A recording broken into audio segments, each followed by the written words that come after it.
Hello guys, welcome back to my channel. सबसे पहले मेरी तरफ से आप सबको राधे राधे। आज मैं अपने चैनल पर जो भजन लाई हूँ वो है सावन स्पेशल कांवर भजन। आप लोग लास्ट तक देखिएगा, बहुत ही अच्छा है, बहुत ही प्यार और बिल्कुल नया। आप लोग लास्ट तक देखिएगा, बहुत ही अच्छा लगता है।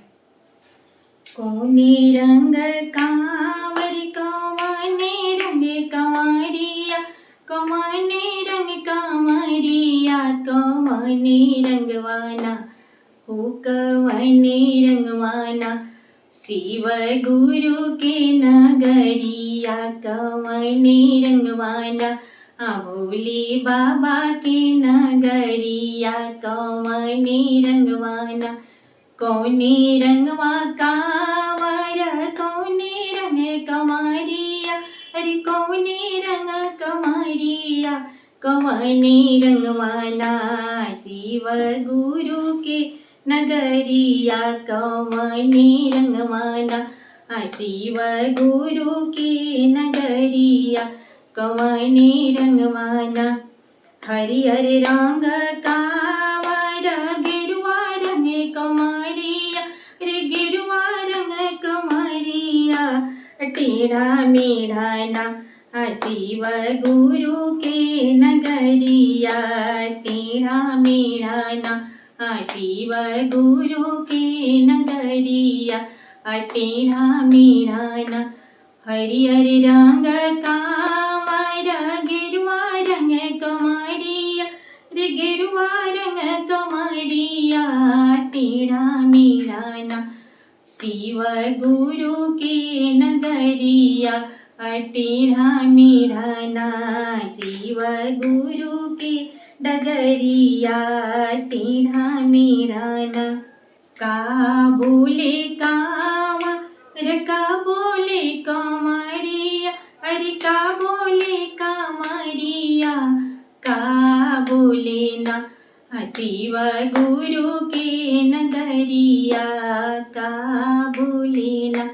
का बोले कांवर का बोले कंवरिया, अरे का बोले कंवरिया, का बोले ना शिव गुरु के नगरिया, का बोले ना। झुम बोले कांवर झुम बोले कांवर, बुलबम बोले कंवरिया, अरे बुलबम बोले कंवरिया, बम बम बोले ना, बम बम बोले ना शिव गुरु के नगरिया, बम बम बोले ना शिव गुरु के नगरिया, बम बम बोले ना। कादी है कांवर कादी है कांवरिया, अरे कादी है कांवरिया, का दी है ना शिव गुरु के नगरिया, का दी है ना शिव गुरु के नगरिया, का दी है ना।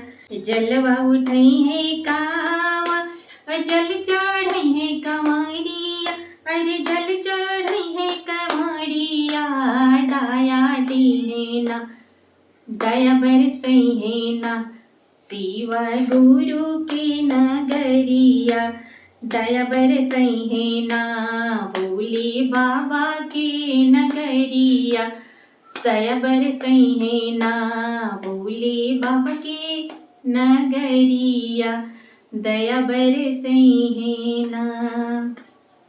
कौने रंग कांवर कौने रंग कंवरिया, कौने रंग ना शिव गुरु के नगरिया, कौने रंगना। अगर मेरा ये भजन आप लोग को अच्छा लगा होगा तो प्लीज़ लाइक शेयर सब्सक्राइब जरूर कर दीजिएगा, और नए होंगे तो बेल आइकन को प्रेस कर दीजिएगा ताकि मेरे नए नए वीडियो का नोटिफिकेशन आप लोग के पास तुरंत चला जाए। फिर मिलती हूँ अगले भजन में अगले वीडियो के साथ। तब तक के लिए मेरे तरफ से आप सबको ओम नमः शिवाय, ओम नमः शिवाय।